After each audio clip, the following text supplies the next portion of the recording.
Primera de Tesalonicenses, capítulo 1, versículos 1 al 10.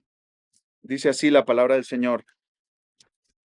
Pablo, Silvano y Timoteo, a la iglesia de los tesalonicenses en Dios Padre y en el Señor Jesucristo, gracia a ustedes y paz.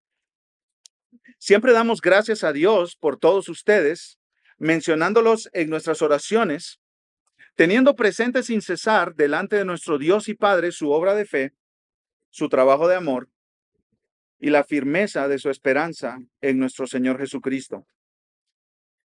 Sabemos, hermanos amados de Dios, de la elección de ustedes, porque nuestro evangelio no vino a ustedes solamente en palabras, sino también en poder y en el Espíritu Santo, y con plena convicción, como saben qué clase de personas demostramos ser entre ustedes por el amor que les tenemos. Y ustedes llegaron a ser imitadores de nosotros y del Señor, habiendo recibido la palabra en medio de mucha tribulación, con el gozo del Espíritu Santo. De tal manera que llegaron a ser un ejemplo para todos los creyentes en Macedonia y en Acaya. Porque saliendo de ustedes, la palabra del Señor se ha escuchado no solo en Macedonia y Acaya, sino que también por todas partes la fe de ustedes en Dios se ha divulgado, de modo que nosotros no tenemos necesidad de decir nada, pues ellos mismos cuentan acerca de nosotros, de la acogida que tuvimos por parte de ustedes y de cómo se convirtieron de los ídolos a Dios para servir al Dios vivo y verdadero y esperar de los cielos a su Hijo, al cual resucitó de entre los muertos, es decir, a Jesús, quien nos libra de la ira venidera. Seguramente han escuchado estas frases, así soy yo, o las has dicho incluso. Así nací y no voy a cambiar. Así me enseñó mi familia y yo nunca dejaré de ser como me enseñó mi familia. Esta es mi personalidad, o la famosa, si ya me conocen, ¿para qué me invitan? Ya saben cómo soy y por qué están esperando que actúe diferente si yo soy así. Esas frases se escuchan una y otra vez en nuestros días, han venido a ser parte de nuestra cultura, de nuestra sociedad, y dan la impresión como que la gente resiste el cambio. Da la impresión como que la gente cree que no necesita ningún cambio. Incluso hay otras frases que también se han colado en medio de nuestras conversaciones que hablan de ya estoy fijo quién soy y no necesito cambiar y no debo cambiar y no me hagas cambiar y no me pidas cambiar. Soy extrovertido, soy introvertido, soy eneatipo 8, soy TDAH, por eso actúo así, etcétera. ¿Cuál es el punto? Así soy, no me pidas que cambie. También escuchamos frases como, sé fiel a ti mismo, sigue tu corazón, vive tu verdad, no dejes que nadie te diga lo que deba hacer. Sé tú mismo. Muchas personas se resisten al cambio, pero parece contradictorio porque al mismo tiempo hay otras frases que también se repiten una y otra vez en nuestra sociedad. Libérate, reinvéntate, conviértete en lo que quieras. Ay, y no que no necesitabas cambiar, ¿o cómo es el asunto? Cambia de ambiente, comienza desde cero, cambia tu imagen, hazte un nuevo look. Descubre una nueva versión de ti mismo. Rediseña tu vida. Crea la vida que deseas. Entonces, a ver, Occidente, cultura occidental del 2026. Pongámonos de acuerdo. ¿Necesitamos cambio o no necesitamos cambio? ¿Debemos cambiar o no debemos cambiar? En todas estas frases encontramos una contradicción, pero esta contradicción simplemente nos habla de que en lo profundo del corazón del ser humano sabemos que no estamos bien, aunque a veces pensemos y tratemos de convencernos a nosotros mismos de que sí estamos bien. Entonces, hay una idea en el ser humano de estoy bien, no pasa nada, pero es como un calmante para acallar la voz que dice algo profundamente roto tienes en tu interior y necesitas y debes cambiar.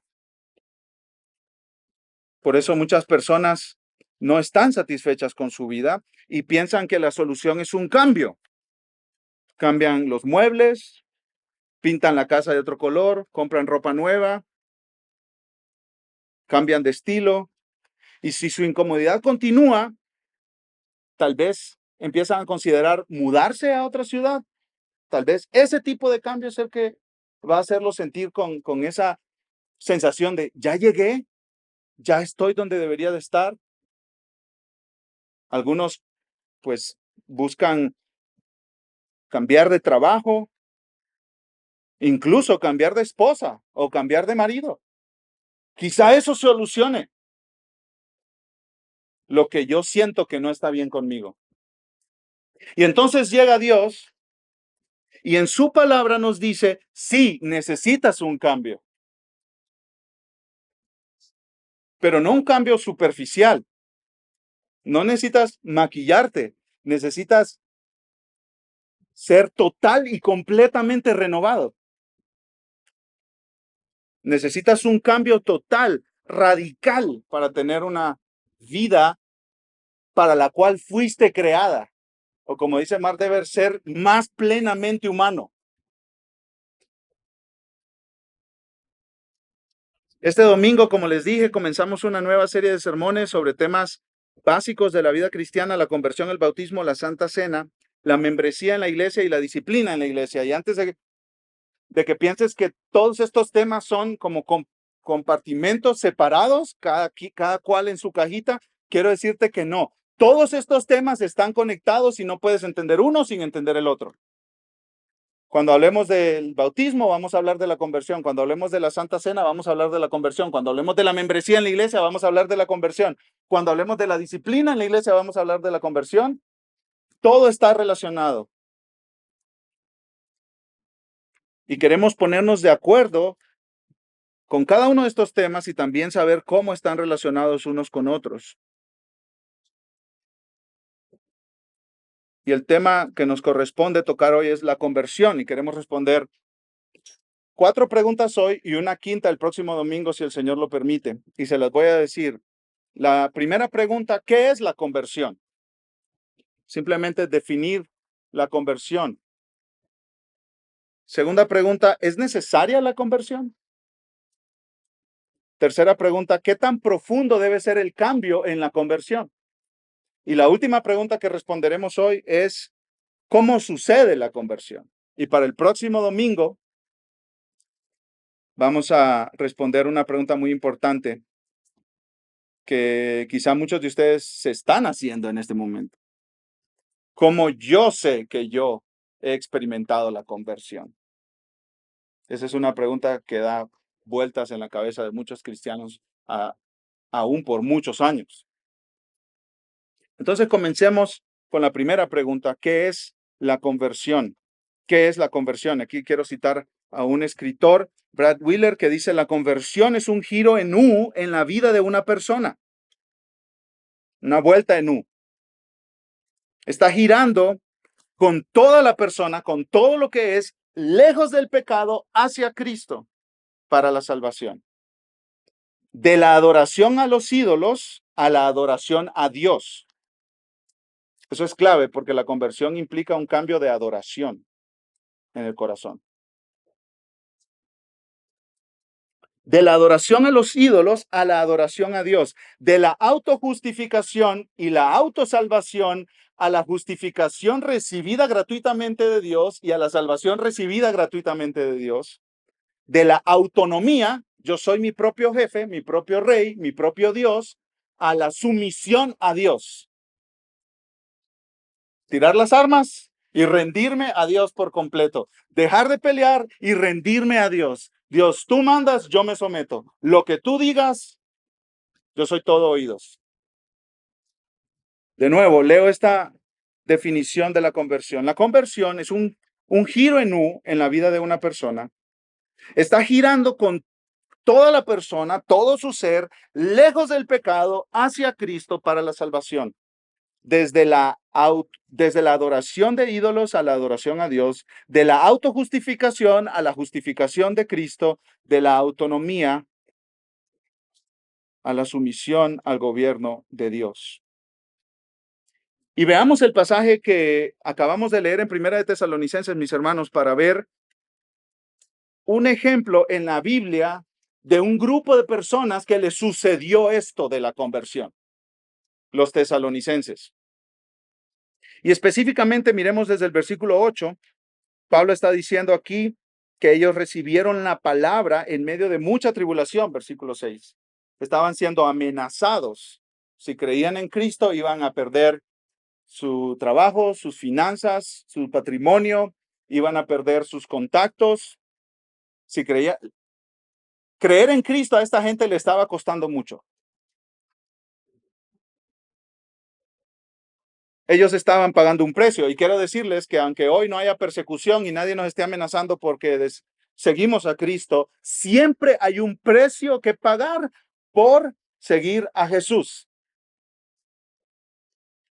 Siempre hay un precio que pagar por seguir a Jesús. Y en resumen, la Biblia pone ese precio como morir a ti mismo y seguir a Cristo. Y en el caso de los tesalonicenses, morir a ellos mismos significaba sufrir persecución por causa de seguir a Cristo. Pero ellos, aún en medio de la tribulación, recibieron el mensaje del Evangelio, creyeron y siguieron a Jesús. No, pero tesalonicenses, tengan cuidado porque los están amenazando. Si van al servicio de adoración el domingo en esa casa, pues aguas, hay chismosos que los están viendo y les van a ir a decir a las autoridades y los van a arrestar y los van a meter a la cárcel y los tesalonicenses decían, nosotros vamos a seguir a Cristo, cueste lo que cueste. Pero esto no era algo privado solo de ellos, sino que las personas se daban cuenta del cambio que había habido en los tesalonicenses. Miren conmigo el versículo 8, primera de Tesalonicenses 1:8. Porque saliendo de ustedes, la palabra del Señor se ha escuchado no solo en Macedonia y Acaya, sino que también por todas partes la fe de ustedes en Dios se ha divulgado, de modo que nosotros no tenemos necesidad de decir nada. No se quedaron con el evangelio, sino que lo fueron compartiendo y un montón de gente empezó a escuchar, hey, los tesalonicenses, ellos también están siguiendo a Cristo. Versículo 9, ¿qué más decía la gente de este grupo de personas? Pues ellos mismos cuentan acerca de nosotros, de la acogida que tuvimos por parte de ustedes y de cómo, esta es la frase clave que quiero señalar en todo este pasaje, de cómo se convirtieron de los ídolos a Dios para servir al Dios vivo y verdadero y esperar de los cielos a su Hijo, el cual resucitó de entre los muertos, es decir, a Jesús, quien nos libra de la ira venidera. Entonces los tesalonicenses escucharon a Pablo y al equipo misionero que estaban acompañando a Pablo y ellos dijeron, hey, somos pecadores, hey, Cristo es un buen salvador para pecadores, nosotros creemos en Cristo. Y entonces abandonaron sus ídolos y empezaron a adorar al Dios vivo y verdadero. Empezaron a adorar al Dios vivo y verdadero. Y eso es exactamente lo que ha pasado a lo largo de la historia con todas las personas que siguen a Cristo. Abandonan sus ídolos para adorar al Dios vivo y verdadero. Escucha un reporte de un misionero que vio la conversión de personas en una nación que antes se llamaba Birmania.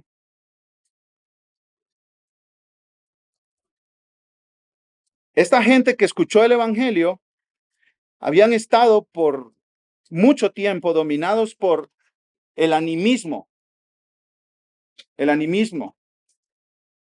influenciados por espíritus, por demonios, incluso adorándolos. Y este misionero dice, les explicamos el evangelio puro y sencillo y el señorío de Cristo sobre Satanás y todas las fuerzas del mal. Después se les dijo que confesaran y abandonaran sus malas obras y que recibieran a Cristo Jesús como su Salvador y Señor. Respondieron con el corazón quebrantado entre lágrimas y con sentimientos de culpa. Luego quemaron los talismanes y amuletos. Tomaron una hacha de leñador y derribaron una casa de un espíritu malo hecha de bambú y de madera y proclamaron el señorío de Cristo. Cantaban cantos de victoria por la victoria de Cristo, sometiéndose por completo a la sangre del Cordero de Dios y al gobierno del Espíritu Santo y proclamando la protección de Dios. Un cambio de adorar a los ídolos a adorar al Dios vivo y verdadero. Dice un comentarista, Richard Phillips, sobre este pasaje de los tesalonicenses, que desde la ciudad de Tesalónica se podía ver lejos a la distancia la cima del monte Olimpo, donde había un templo construido para los dioses que los tesalonicenses adoraban antes de convertirse a Cristo. Podríamos decir que era un recordatorio continuo de su vida antigua. Ellos salían de sus casas por la mañana y decían, eso es lo que yo era, ahí iba a entregar mis ofrendas, pero ahora yo me postro delante del Dios verdadero. Todos esos son dioses falsos, mentirosos, no existen. Pero ahora adoro por la obra de Cristo en mí al Dios verdadero.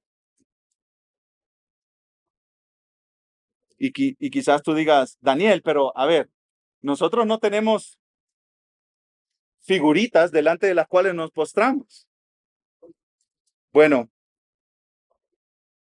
todos nosotros fuimos creados para adorar y siempre estamos adorando algo o alguien. Siempre, sin excepción. En este mismo momento, tú estás adorando algo o alguien. Hoy a las 6 de la tarde, un montón de gente va a adorar. Hoy, muchísima gente va a adorar. A mí me gusta el fútbol.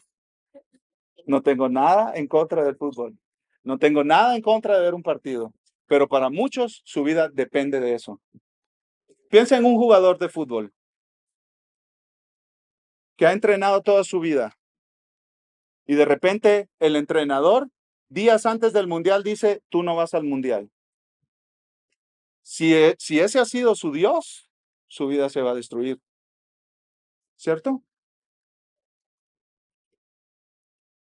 Todos somos adoradores. Todos estamos adorando todo el tiempo. La pregunta no es si adoras o no adoras, sino a quién adoras. Y la conversión es cambiar de Dios, cambiar de adoración. Hay personas que me han dicho, yo no voy a la iglesia los domingos porque el domingo juego fútbol. Ahí está, es tu Dios. Punto. Se acabó. No hay discusión. Aunque no lo llames Dios, aunque no te postres y adores, es tu Dios. Es tu Dios. Y porque somos adoradores, nuestra cultura está construida de ídolos. Porque no nos sometemos al Dios verdadero, entonces adoramos otros dioses. Y dice Tim Keller, cada cultura está dominada por su propio conjunto de ídolos. Cada cultura tiene sus santuarios, ya sean rascacielos de oficinas, si uno de los ídolos es el trabajo, por ejemplo, spas y gimnasios, si tu ídolo es tu cuerpo y tu apariencia física y la aprobación y la adulación de la gente cuando te ve. Universidades o estadios. Mire, aquí Tim Keller dice estadios. Nada personal. Y en esos santuarios hay que hacer sacrificios para conseguir bendiciones de la buena vida y alejar el desastre. Exactamente como en la antigüedad, ¿cierto? Los aztecas, los mayas, todos los incas tenían dioses, daban sus ofrendas, incluso quemaban a sus hijos en el fuego para calmar a los dioses, apaciguar a los dioses y estar bien con el Dios a quien ellos adoraban. Igual hoy en día, ¿sí? Exactamente igual hoy en día. Si hay un hombre que su ídolo es el trabajo, en el altar de trabajo pone a quienes, a sus hijos y a su esposa, y los quema ahí para dar ofrenda a su ídolo. Y cuando hay una conversión, entonces el trabajo deja de ser Dios y Dios empieza a ser Dios, el dueño de la vida. Y lo que sucede con el Dios verdadero es que el Dios verdadero te dice, yo hice un sacrificio para que tú estuvieras en paz conmigo. No es tú que tienes que hacer sacrificios para tratar de contentarme a mí. Ese es el Dios verdadero. Y esa es la buena noticia del Evangelio. Todos los dioses te van a tratar mal y nunca te van a cumplir las promesas que te hacen de satisfacción, plenitud y gozo. Solo el Dios verdadero no solo te va a tratar bien, sino te va a dar lo mejor de lo mejor aún sin tú merecerlo. Es el único que te ama conociéndote totalmente y te perdona si tú vienes en arrepentimiento y fe, confiando en que Cristo Jesús murió en esa cruz por tus pecados. Sigue diciendo Tim Keller, ¿qué son los dioses de la belleza, el poder y el dinero y el éxito? Sino estas mismas cosas que han adquirido proporciones míticas en nuestras vidas individuales y en nuestra sociedad. Puede que no nos arrodillemos físicamente ante la estatua de Afrodita, pero muchas jóvenes de hoy caen en depresión y trastornos alimenticios por una preocupación obsesiva por su imagen corporal. Quizá no quememos incienso a Artemisa, pero cuando el dinero y la carrera profesional se elevan a proporciones cósmicas, llevamos a cabo una especie de sacrificio infantil descuidando a la familia y a la comunidad para alcanzar un puesto más alto en el mundo empresarial y obtener más riqueza y éxito. Entonces, un ídolo es cualquier cosa que nosotros elevemos por sobre Dios en nuestras vidas. No hay nada malo en ver fútbol, no hay nada malo en ir al estadio, no hay nada malo en tener éxito, no hay nada malo en dedicarse esforzadamente a un trabajo, no hay nada malo en procurar estar saludable y fit, pero eso y muchas cosas más en nuestra vida se pueden convertir en un Dios funcional y nosotros adorarlo en lugar de adorar al Dios verdadero. Y la conversión es voltearnos de adorar estas cosas y adorar al Dios verdadero. Pablo dice que los tesalonicenses rechazaron a los ídolos y siguieron a Cristo. Pasaron de confiar, adorar y servir a sus dioses falsos a confiar, adorar y servir a Dios a través de la obra de Cristo, a través de la obra de Cristo. Y este cambio no es solo abandonar a los ídolos, sino buscar a Cristo, que esa es la parte que a veces muchos no conectan, ¿no? Abandono mis ídolos, pero sigo a Cristo. No es que hay un vacío porque ya no hay ídolos, sino que alguien más fuerte y más grande y más glorioso y más hermoso llenó ese vacío. Y es Cristo Jesús. Entonces yo sigo a Cristo. Tomo mi cruz cada día, muero a mí mismo y sigo a Jesús. Ese es el llamado de Dios. Juan Calvino escribió, nadie se ha convertido verdaderamente a Dios, sino aquel que ha aprendido a someterse completamente a Dios. Nadie se ha convertido verdaderamente a Dios, sino aquel que ha aprendido a someterse completamente a Dios. Abandonar ídolos para seguir al Dios vivo. Segunda pregunta, ¿es necesaria la conversión? Daniel, ¿no estás exagerando? Déjanos tranquilos con nuestro partido, chico. ¿No estás exagerando con eso de adorar el trabajo? Pues yo me considero dedicado, no que estoy adorando el trabajo y peor con el jefe que me cargo. Adorar a mi esposa, adorar a mis hijos. ¿No estás exagerando? ¿De verdad es necesario ese cambio del que tú estás hablando? ¿Es necesaria la conversión? Esa es nuestra segunda pregunta, mis hermanos. Sí, totalmente necesaria. Si no hay conversión, no hay salvación. Y lo único que te espera es un infierno eterno. Si no hay conversión, si no hay cambio, solo hay condenación, la ira de Dios sobre ti por toda la eternidad, en un lugar de sufrimiento consciente, sin fin, lejos de la presencia de Dios y de cualquier sentido de alivio para ti, jamás.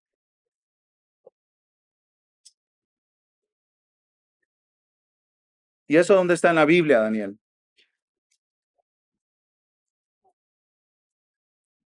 La conversión es absolutamente necesaria. En Juan capítulo 3, Jesús está conversando con un hombre llamado Nicodemo y una de las frases que le dice es muy chocante.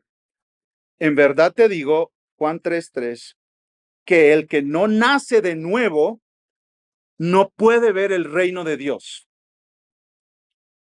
Nacer de nuevo es un sinónimo de conversión. La Biblia usa varias palabras para hablar de exactamente lo mismo. Como nosotros decimos carro, coche, vehículo, estás hablando de la misma máquina, ¿cierto? Bueno, la Biblia dice conversión. Los tesalonicenses se convirtieron de los ídolos a Dios. La Biblia dice nacer de nuevo o nuevo nacimiento. La Biblia dice regeneración. Regeneración, por ahí identifica la palabra Génesis, regeneración, regénesis. Génesis es comienzo, nuevo comienzo. Y Jesús le dice a Nicodemo y te dice a ti hoy, si no naces de nuevo, no puedes entrar en el reino de Dios. No puedes. No hay acceso. Si no vas a la iglesia, no puedes entrar en el reino de Dios. No es eso lo que dice Jesús. Si no te bautizas, no puedes entrar en el reino de Dios. No es eso lo que dice Jesús. Si no eres una buena persona, no puedes entrar en el reino de Dios. No es eso lo que dice Jesús. Y podemos seguir la lista, ¿cierto? ¿Qué dice Jesús? Si no naces de nuevo, no puedes entrar en el reino de Dios. Nacer de nuevo. Comenzar de nuevo. Y Jesús dice eso 3 veces. Ya leímos el versículo 3. El versículo 5 dice, el que no nace de agua y del Espíritu no puede entrar en el reino de Dios. Un completo acto de purificación desde lo profundo de tu ser. Y el versículo 7, volvió a decir Jesús a Nicodemo, tienen que nacer de nuevo. Muchas personas, escucha esto, muchas personas piensan que el cristianismo es mejorarse un poco. Es que yo quiero ser mejor persona, por eso me estoy acercando con ustedes, me han dicho algunas personas. Es que yo quiero ser mejor persona. Entonces, ¿cuál es el pensamiento detrás de esa frase? Pues yo tengo una vida bastante decente, ¿cierto? Pero como que me falta algo religioso, algo así pues sí, es espiritual, como acercarme a Dios, ¿cierto? Entonces piensan que su vida ya es suficientemente buena y decente, pero falta un poquito, entonces, pues me acerco a la iglesia y unos cuantos domingos al año, ya está, ¿cierto? Unos estudios bíblicos en la casa de unos amigos que me invitan, ya está, ¿cierto? Entonces me quiero acercar un poquito a Dios porque, claro, si pienso en mi vida, ¿no? En las áreas de mi vida, puedo pensar en vida familiar, vida financiera, vida laboral, pues vida espiritual tiene que estar ahí por algún lado. Entonces me acerco un poquito a Dios y voy a estar bien. Como si está tu vida bien y con un domingo al mes, digamos, o que vengas para el domingo de resurrección o para las navidades, pues eres una mejor persona. Y claro, esto también te ayuda a resolver temas de matrimonio, crianza de los hijos. Quiero mejorar como persona, dice la gente, ¿cierto? Y quizá tú estás pensando en eso. Quizá tú estás aquí porque quieres mejorar un poquito. El cristianismo verdadero de la Biblia no es un anuncio de que Dios te ayuda a mejorar un poquito. No. El cristianismo, el mensaje de la Biblia es que Dios te hace una nueva persona completamente diferente. Ese es el mensaje de la Biblia. No necesitas mejorarte un poco, necesitas comenzar de nuevo, nacer de nuevo. Necesitas una nueva vida, ser un nuevo tú. Pon tu nombre ahí, un nuevo Daniel. Pon tu nombre. Necesitas ser nuevo, una transformación total, donde recibes una nueva naturaleza, un nuevo corazón, nuevos afectos, nuevos deseos, nuevas metas en tu vida. Es un cambio radical que debe ocurrir en nosotros. ¿Es necesario? Sí. Si no sucede eso en tu vida, no puedes entrar en el reino de los cielos. No funciona ser religioso. En Mateo capítulo 7 Jesús habla del día final, cuando Él venga y haga juicio. Y dice que algunas personas, como Él va a estar sentado en la silla de juez, que va a ser la misma silla del rey, muchas personas van a venir con Él y le van a decir, en tu nombre hicimos esto, hicimos aquello, pues nosotros fuimos muy religiosos. Y Jesús les va a decir, no los conozco, apártense de mí, hacedores de maldad. Sí, fueron muy religiosos y muy espirituales y muy comprometidos, pero no nacieron de nuevo. No se convirtieron a Cristo y no pueden entrar en el reino de Dios.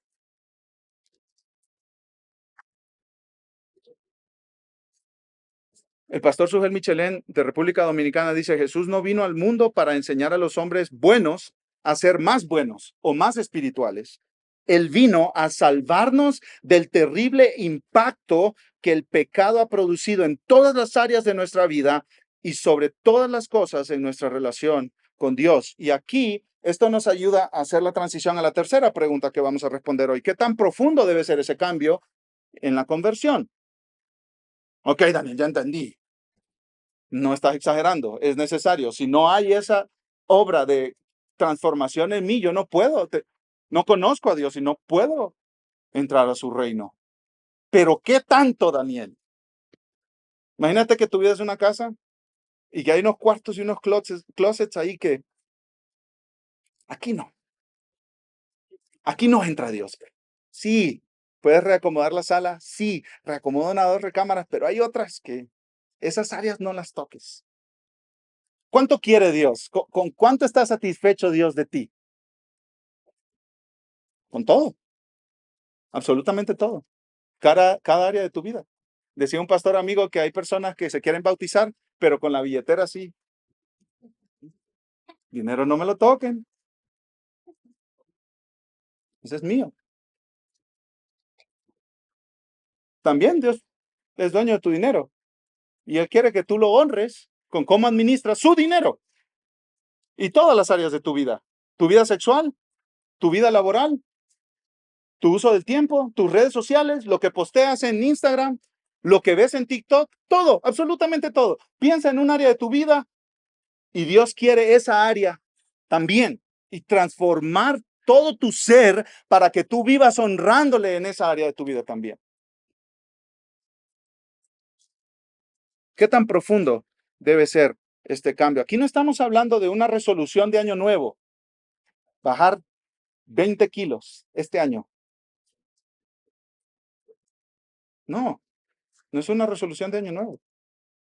Es un nuevo comienzo que te cambia la vida y te afecta por el resto de tus días y por la eternidad también.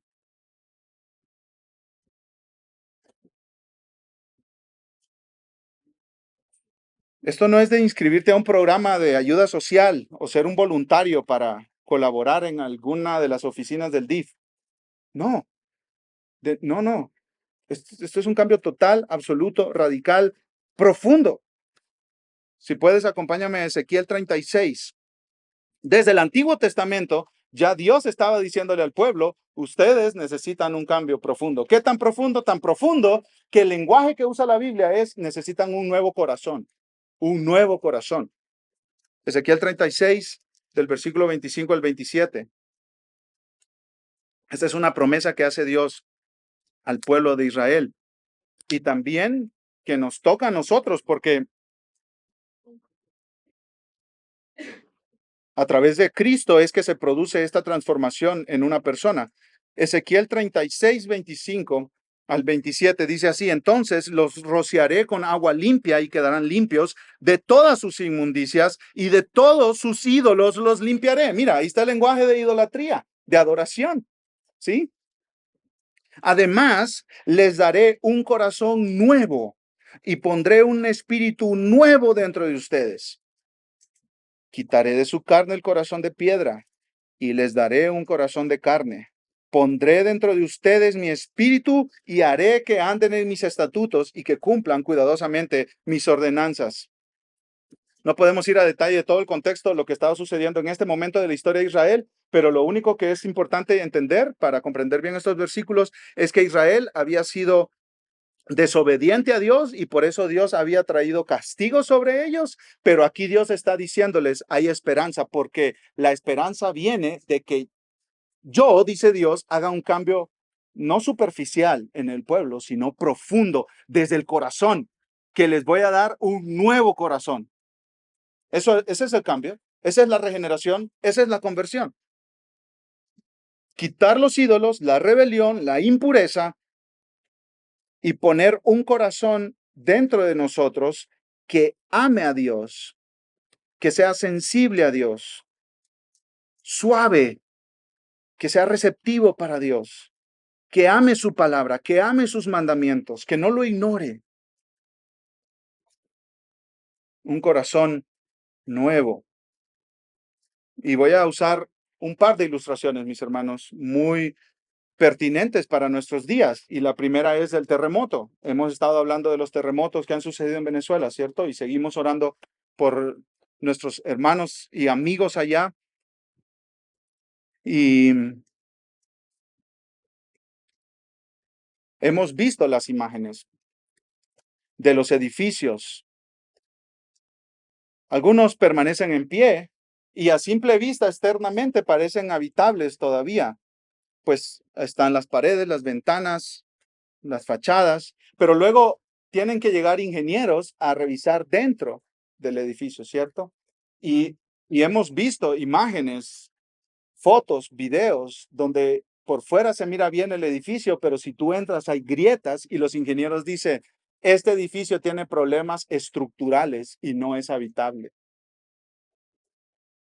¿Qué sucedería si uno de los dueños de estas viviendas dice, no, yo no veo problema, voy a repellar aquí nada más y pinto y mira, se quitó la grieta? Está en terrible peligro, ¿cierto? Entonces, hay personas que sus vidas se miran, pero bien de fuera, pero tiene grietas estructurales, tiene problemas desde los cimientos. Llegó el terremoto del pecado a sus vidas. Y lo único que sirve es demolición total y reconstrucción desde cero, desde los fundamentos. Eso es lo que Dios dice que debe suceder en una persona. Y por eso dice en Ezequiel, les daré un nuevo corazón, porque esta es una obra realizada por Dios. Efesios 2 dice que estamos muertos en nuestros delitos y pecados, y un muerto no se puede dar vida a sí mismo, necesita una acción externa para darse y recibir vida. Y exactamente eso es lo que sucede con nosotros. Eso es exactamente lo que sucede con nosotros. Eso le sucedió a una mujer a quien conocemos en el libro de Hechos, en Hechos 16, 14, y me gusta cómo lo dice Mark Dever, dice que Hechos es una narración de una conversión tras otra. Es un libro de conversiones. Cómo se van convirtiendo las personas. De sus ídolos a Cristo, de sus ídolos a Cristo, de sus ídolos a Cristo. Y si tú lees todo el libro de Hechos, te vas a dar cuenta de muchas personas se convirtieron. Incluso hay por ahí, Simón el Mago, una conversión falsa. La primera conversión falsa que está escrita en las páginas de las Escrituras, en el Nuevo Testamento. Parecía que se había convertido, pero no. Siempre no. No se convirtió. Dio la impresión, la apariencia, pero no. Siguió amando sus ídolos. Siguió adorando a sus ídolos. Pero bueno, no es de él que queremos hablar. Mira, Hechos 16, 14. Pablo llegó a una ciudad que se llamaba Filipos. Versículo 13, el día de reposo salimos fuera de la puerta a la orilla de un río donde pensábamos que habría un lugar de oración, nos sentamos y comenzamos a hablar a las mujeres que se habían reunido y estaba escuchando cierta mujer llamada Lidia de la ciudad de Tiatira, vendedora de telas de púrpura, que adoraba a Dios.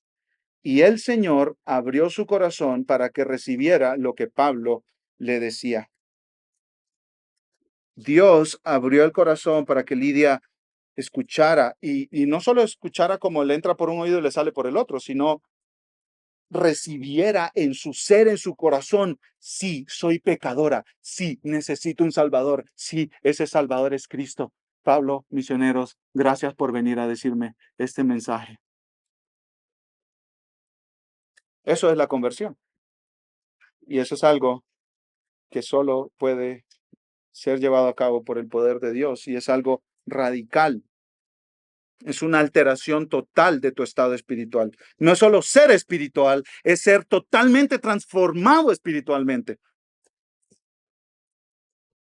Pablo lo dice de esta manera en 2 Corintios 5:17, de modo que si alguno está en Cristo, nueva criatura es. Las cosas viejas pasaron, todas son hechas nuevas. El día que Dios salva a una persona, ese día comienza una nueva vida. Se demuestra de diferentes formas. Yo tengo un amigo que tomaba alcohol más que agua. Su dicho es el agua oxida. Y el día que ese hombre entendió el evangelio, fue a su casa, tenía todo una parte de su cocina llena de botellas de vino y las tiró todas. Y esto no es para decir que el alcohol es pecado. Nosotros hemos dicho desde aquí que tomar alcohol no es pecado. Emborracharse sí es pecado. Pero el alcohol sí puede ser un ídolo para las personas. Y este amigo mío entendió, yo no puedo vivir con Dios y con el alcohol, porque este es mi ídolo. Y tiró cientos de miles de pesos por el vertedero. Un cambio, una transformación. Te pregunto, ¿tú has nacido de nuevo? ¿Ha habido un cambio en tu vida? Niños, también, la pregunta es para ustedes. ¿Han nacido de nuevo? ¿Su vida es diferente? ¿Aman a Dios? ¿Aman su palabra? ¿Qué ha cambiado en tu vida? ¿Qué hay de diferente en tu vida?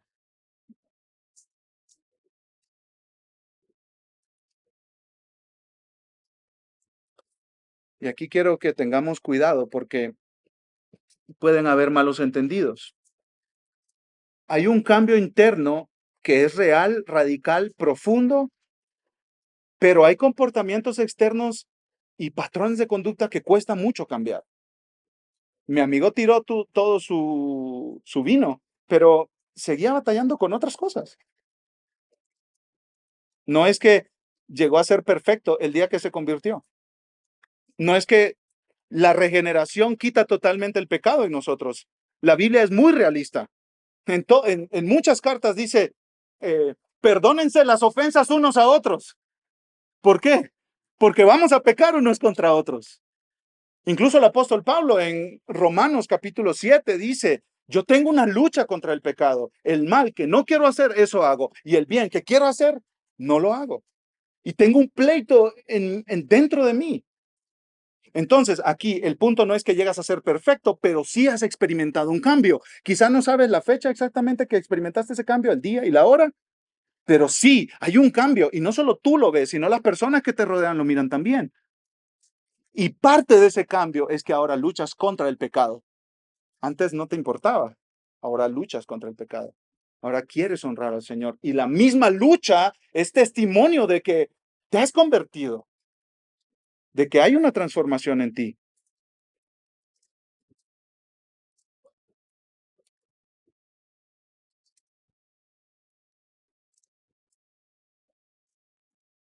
¿Qué tan profundo es ese cambio? A muchos les han enseñado que recibir a Cristo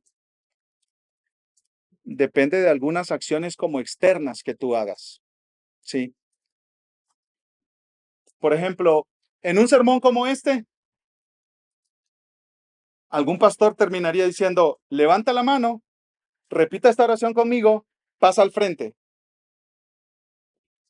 Y pasan las personas al frente y el pastor dice, les presentamos a nuestros nuevos hermanos, nacidos de nuevo, convertidos.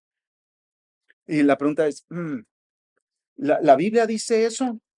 La Biblia más bien dice, ven a Cristo, arrepiéntete de tu pecado y ven a Cristo. Entonces, hay cosas que muchos cristianos a lo largo de la historia han como confundido y ya no se entiende bien qué es la conversión. Les leo un ejemplo de una persona, un hombre, un poeta y novelista de Estados Unidos, Langston Hughes, que fue criado en el contexto de ir a la iglesia, participar en actividades de la iglesia, y él en su autobiografía dice esto: fui salvo del pecado cuando estaba por cumplir 13 años, pero en realidad no fui salvo.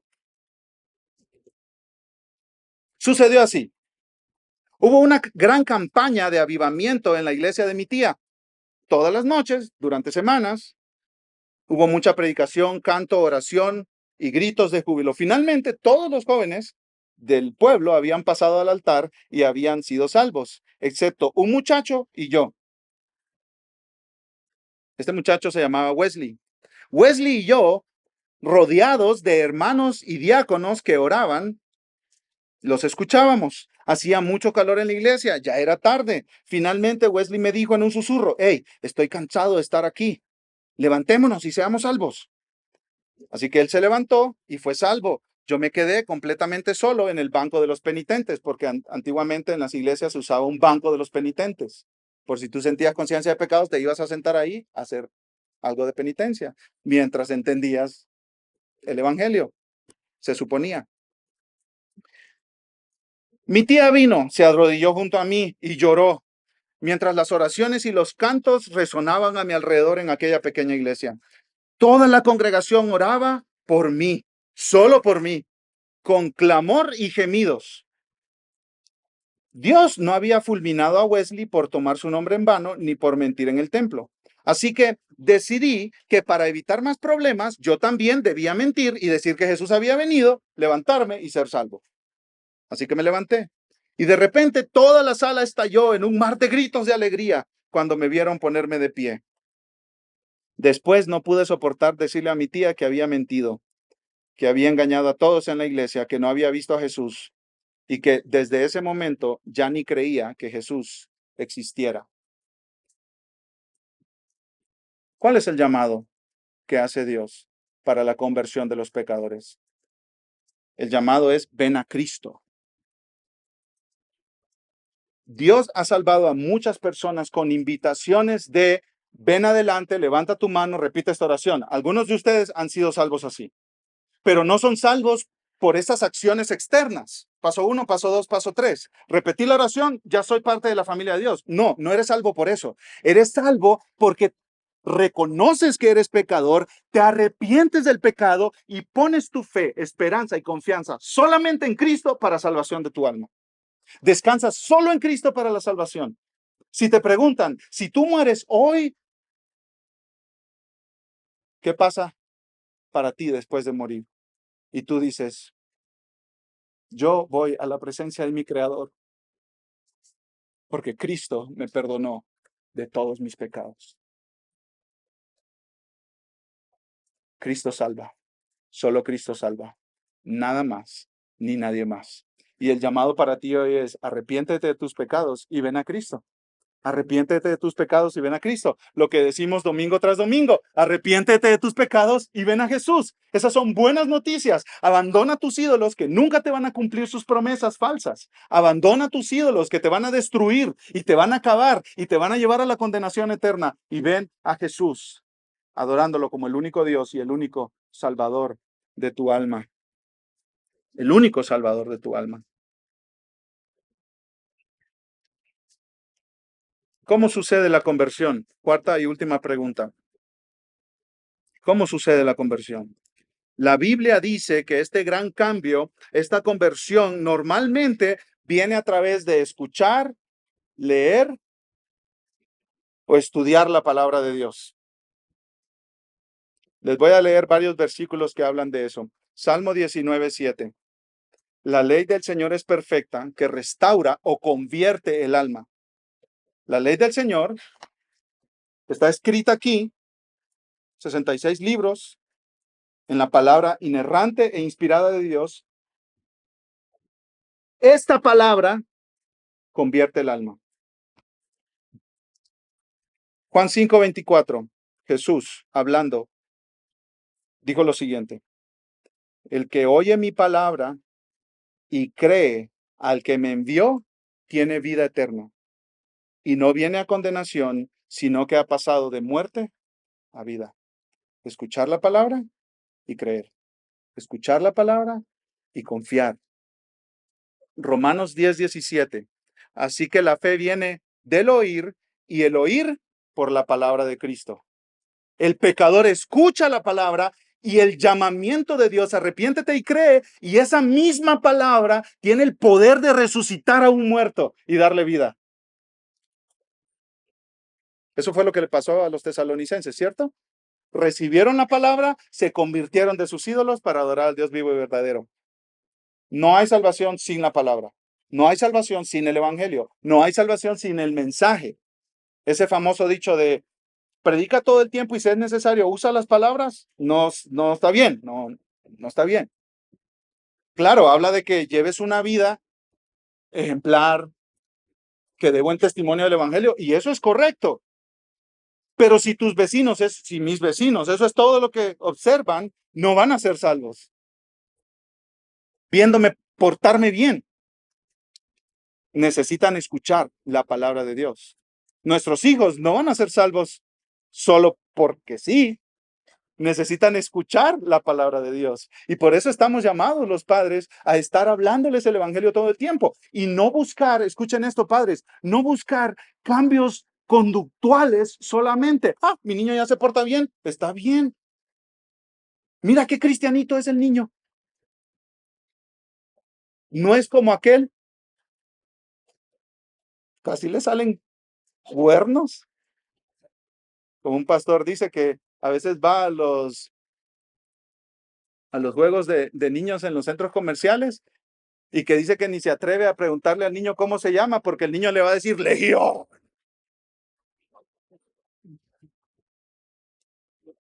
Y entonces yo como papá, no, pero mi hijo es bien portadito. Mira qué lindo se sienta en la iglesia. Está una hora aguantando a ese hombre hablar.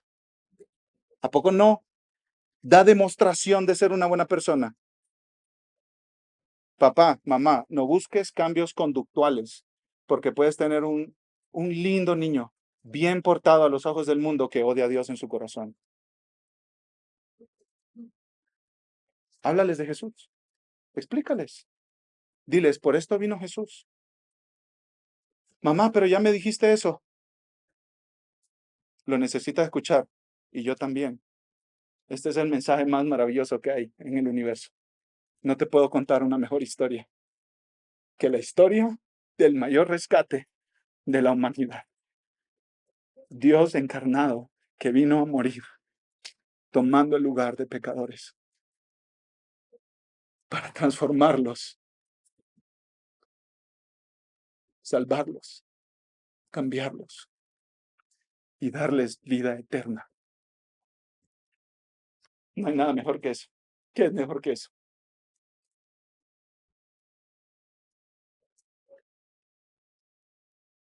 Y eso sucede al escuchar la palabra. Primera de Tesalonicenses 2:13. Por esto también nosotros, sin cesar, damos gracias a Dios, dice Pablo, de que cuando recibieron la palabra de Dios que oyeron de nosotros, la aceptaron no como palabras de hombres, no como inventos de los hombres que la hablan, sino como lo que realmente es la palabra de Dios, la cual hace su obra en ustedes los que creen. Santiago 1:18. En el ejercicio de su voluntad, Dios nos hizo nacer por la palabra de verdad, ¿Escucharon eso? Nos hizo nacer por la palabra de verdad, para que fuéramos las primicias de sus criaturas. La palabra es hablada, el corazón es regenerado con el mismo poder de esa palabra y hay nueva vida. Ahora amo a Dios, a quien antes no quería, y amo su palabra que antes no me importaba. Santiago 1:21, último versículo. Por lo cual, desechando toda inmundicia y todo resto de malicia, reciban ustedes con humildad la palabra implantada que es poderosa para salvar sus almas. Entonces, quizá tú estás aquí y dices, eso de la conversión, y empiezas a hacer preguntas, pero ¿cómo? ¿Pero quién? ¿Pero por qué? ¿Pero cuándo? ¿Y qué dice el apóstol Pedro? Recibe, recibe la palabra, no la rechaces, no la hagas a un lado, no la ignores,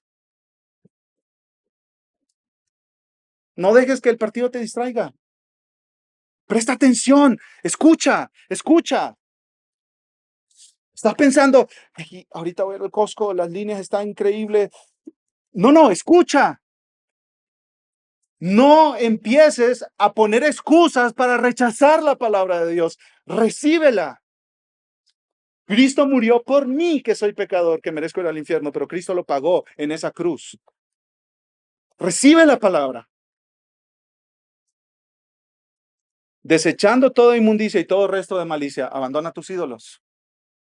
Reciban ustedes con humildad la palabra implantada, que es poderosa para salvar sus almas. Entonces, claro, esta es una obra de Dios, dijimos, ¿cierto? Él, Efesios 2, les dio vida cuando ustedes estaban muertos en sus delitos y pecados. Él dio vida al pecador. Sí, es una obra de Dios, pero Dios usa medios. ¿Y cuáles son sus medios? La predicación de la palabra y la palabra hablada a través del canto, a través de las oraciones y la palabra dramatizada a través del bautismo y a través de la Santa Cena. Es la palabra del Evangelio, la palabra de las buenas noticias. No la rechaces, recíbela. Abandona tus ídolos y recíbela. Sí, duele, cuesta, es difícil. Muere a ti mismo. Deja tu autojusticia, tus excusas, tu pensamiento de que estás bien. Entiende que necesitas un cambio y que ese cambio es posible solamente por medio de Cristo Jesús. Ese cambio es posible, y con esto termino. A lo largo de los siglos, hombres y mujeres, millones, millones. Si lees Apocalipsis, te darás cuenta que hay multitudes, y dice Juan que nadie puede contar, millones, miles de millones, cientos de miles de millones de personas que han sido salvas, regeneradas, que han nacido de nuevo, que se han convertido. Un hombre de África llamado Agustín estaba dedicado a los vicios y a los placeres y a prostitutas, y estando en el patio de su casa, escuchó del otro lado de la cerca a un niño que decía, toma y lee, toma y lee, toma y lee. Esa era una canción que le había enseñado en la escuela. Y lo que él tenía más a mano era una copia de la carta a los romanos. Y la abrió y sus ojos se pusieron en la primera línea, la primera frase que vio. Conociendo que el tiempo está cercano, ya es hora de levantarnos del sueño, porque ahora está más cerca de nosotros nuestra salvación que cuando creímos. La noche está avanzada, se acerca el día. Desechemos pues las obras de las tinieblas y vistámonos de las armas de luz. Andemos como de día, honestamente, no en glotonerías y borracheras. ¡Pum! Ahí le tocó a Agustín la llaga. Él oraba a Dios y le decía, cámbiame, pero no ahorita. Y leyendo esto, no en glotonerías ni borracheras, no en lujurias ni lascivias, no en contiendas ni envidias, sino vístanse del Señor Jesucristo y no provean para los deseos de la carne. Se encendió la luz y este hombre fue salvo. Este hombre fue salvo. Un gran predicador de los 1800, C.H. Spurgeon, Charles Spurgeon, de joven no era creyente, iba a la iglesia y ese día cayó una nevada ahí en Inglaterra que nadie se podía imaginar. Y eso hizo que el que iba a predicar ese domingo en esa iglesia metodista no fuera. Y se levantó un diácono y habían como 3, 4 personas ahí. Spurgeon era una de ellas. Y ese diácono, dice Spurgeon, que con unas palabras muy pobres, dejémoslo así, muy pobres, empezó a hablar de un pasaje de Isaías que dice, míreme a mí todos los términos de la tierra. Y este diácono, sin educación, sin entrenamiento teológico, empezó a decir, tú joven, mira a Cristo, mira a Cristo, mira a Cristo, mira a Cristo. Y en ese momento Dios salvó a ese hombre. Y aquí les voy a leer algunos testimonios. Yo me convertí durante una prédica sobre Éxodo 32 en un servicio de adoración el domingo en la mañana en la iglesia. Otro dice, me convertí a través del testimonio de un amigo. Otro dice, me convertí a través de la lectura del Nuevo Testamento y el testimonio de un amigo cristiano. Otro dice, me convertí a través de las instrucciones de mis padres y bajo la predicación de la palabra domingo tras domingo. Otro dice, mi madre y 2 pastores fieles, predicadores del Evangelio, fueron instrumentos principales que Dios usó para moverme al arrepentimiento y la fe en Cristo. Otro dice, en mi escuela asistía regularmente a un encuentro de estudiantes cristianos y escuché una vez una conversación sobre Apocalipsis 3:20 y supe que Jesús me estaba hablando. Otro dice, me convertí en mi iglesia a través de un sermón de un predicador invitado cuando tenía 9 años. Otro dice, yo no me acuerdo de la hora y el día de mi conversión, me son desconocidos, pero un predicador de la calle, el testimonio de un amigo cristiano y la vida de una comunidad cristiana, Dios usó para convertirme. Otro dice, me convertí escuchando el Evangelio enseñado por mi madre y un maestro de escuela dominical. Otro dice, siendo un joven de 18 años inmerso en drogas, Dios envió a un amigo recién convertido a compartir el Evangelio conmigo. Por la gracia de Dios puse mi confianza en Jesucristo y su muerte por mis pecados. Otro dice, me convertí a los 11 años cuando escuché el Evangelio por primera vez a través de un profesor de escuela dominical. Otro dice, me convertí a través de la predicación de un pastor fiel al Evangelio y por la constante motivación de mis padres en el Evangelio. No recuerdo, dice John Piper, la primera vez que puse mi confianza en Cristo, pero cuando tenía 6 años, mi madre dice que conversó con mi hermana y conmigo sobre el estado de mi alma y me arrodillé con mi madre en un hospedaje donde estábamos y recibí al Señor Jesús y puse mi fe en Él. Tengo más aquí, mis hermanos. Padres, maestro de escuela dominical, amigos, pastores. ¿Has nacido de nuevo? No, es que estoy muy joven. No, no es la pregunta. ¿Has nacido de nuevo? No, es que ya estoy viejo y ya arruiné mi vida. No es la pregunta. ¿Has nacido de nuevo? Todos estos que les leí son historias de personas reales, de carne y hueso, que se convirtieron al Evangelio y nacieron de nuevo. Si no, si tú dices, no, mi vida no ha cambiado, ven a Cristo hoy. Ven a Cristo hoy. El punto no es cambia y luego ven a Cristo. El punto es ven a Cristo y Él te va a cambiar, transformar, dar un nuevo comienzo. Ese que tu alma sabe que necesitas, aunque lo niegues. Vamos a orar. Amado Dios, amado Señor, gracias por salvarnos. Como dije en la oración hace un rato, ni tan siquiera tenemos idea de qué nos ha salvado, porque es de tu ira y nos cuesta en nuestra mente limitada entender cómo funciona eso, Señor. Pero nos ha salvado de algo horrible, terrible, espantoso, porque Cristo sufrió lo horrible, terrible y espantoso en esa cruz en nuestro lugar como nuestro sustituto. Oh Señor, que ninguno de los que estamos aquí se contente con una vida, con un poquito de espiritualidad para mejorar tantito.